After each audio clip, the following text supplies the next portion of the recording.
Let's look at the Labor response to the budget. One of the big things, Andrew, and I guess through this political period has been the government's inability to get its housing bill through the Senate. Now they're copying it from another side with some of their own MPs wanting them to go a lot further. Yes, Kieran, there were revelations this morning that a group will be taking a proposal to Labor's National Conference in August to restrict negative gearing on investment properties to one property per person. This is similar to the policy that the Greens are proposing.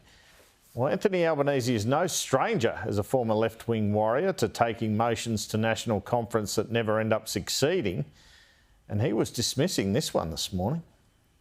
Would you consider revisiting negative gearing policy ahead of the election? No. So you're completely ruling it out? I think that was a pretty clear answer. There'll be a policy debate about issues at ALP National Conference. Ho-hum. Ho-hum indeed. Well, we know that Jim Chalmers, as a former shadow finance minister, was an enthusiastic proponent at the time of ending negative gearing for new buyers. Peter Dutton was trying to leverage that this morning.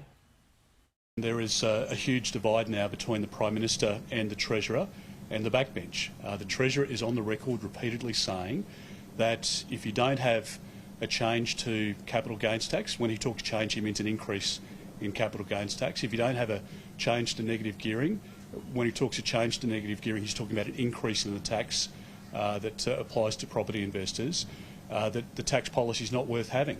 Anthony Albanese is coming out saying, well, he's not going to change anything, and the backbench is at odds with the Prime Minister as well. So at a time when Australians need the Prime Minister to step up, they're involved in this internal wrangle that's just going to kill investment. Now, at a business lunch in Sydney about 20 minutes ago, the Treasurer didn't talk about tax reform or housing reform as his #1 priority for his job going forward. It was the energy transformation, he said. If we could get one thing right in the time that I'm the Treasurer, it'd be that energy transformation. I think so much of what we want to achieve together hinges on that in one way or another. I do genuinely believe that the next decade will be a defining decade for us. It will determine whether we were good enough to grab these opportunities or whether or not they went begging.